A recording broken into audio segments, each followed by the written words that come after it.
విజయనగరం జిల్లా మెంటాడ మండలం ఆంధ్ర గిరిజన గ్రామంలో శిశు సంక్షేమ శాఖ మంత్రి గుమ్మడి సంధ్యారాణి పర్యటించారు. ఈ సందర్భంగా గ్రామంలో జరుగుతున్న పింఛన్ల పంపిణీ తీరును ఆమె పరిశీలించారు. వృద్ధులు, దివ్యాంగులకు ఆమె స్వహస్తాలతో పెన్షన్లను పంపిణీ చేశారు. ఈ సందర్భంగా ఆమె మాట్లాడుతూ చంద్రబాబు నాయుడు ముందు చూపుతో పెన్షన్లు భారీగా పెంచడం వృద్ధులకు ఎంతగానో ఉపయోగపడుతుందన్నారు.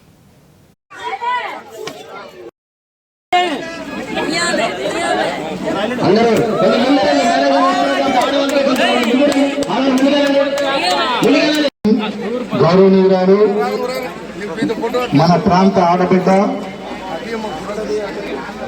శ్రీమతి గుమ్మడి సంధ్యారాణి గారు మన లోతుగడ్డ గ్రామానికి ఇచ్చేశారు.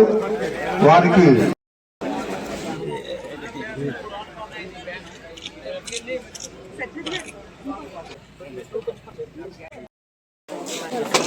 అంతవరకు వెళ్ళకూడదు. ఇక్కడ చూడండి, మర్యాదలు మీకు పెంచే విధంగా చేస్తున్నటువంటి మన చంద్రబాబు నాయుడు గారికి మనందరం కూడా కృతజ్ఞతలు తెలియజేసుకోవాలి.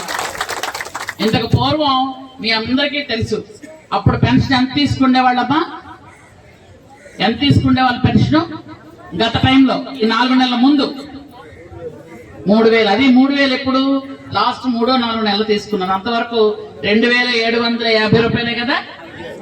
ప్రతి నెలకి 250 పెంచుకుంటూ పోతానన్నాడు.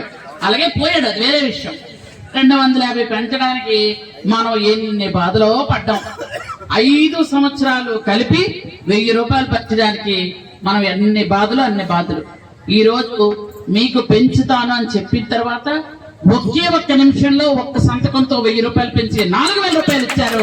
అది చంద్రబాబు నాయుడు గారు. ఒక మనిషి సాయం పడితే గాని లేచి భోజనం చేసో లేదా కాలకృత్యాలు తీర్చుకోలేని పరిస్థితిలో ఉంటే వాళ్ళకి 15,000 రూపాయలు ఇవ్వమని చంద్రబాబు నాయుడు ఒకేసారి చెప్పారు.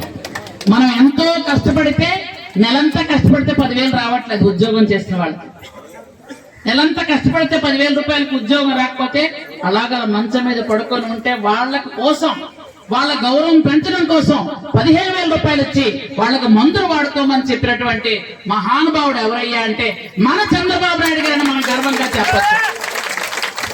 పెన్షన్ పండుగకి ఇచ్చేసినటువంటి మన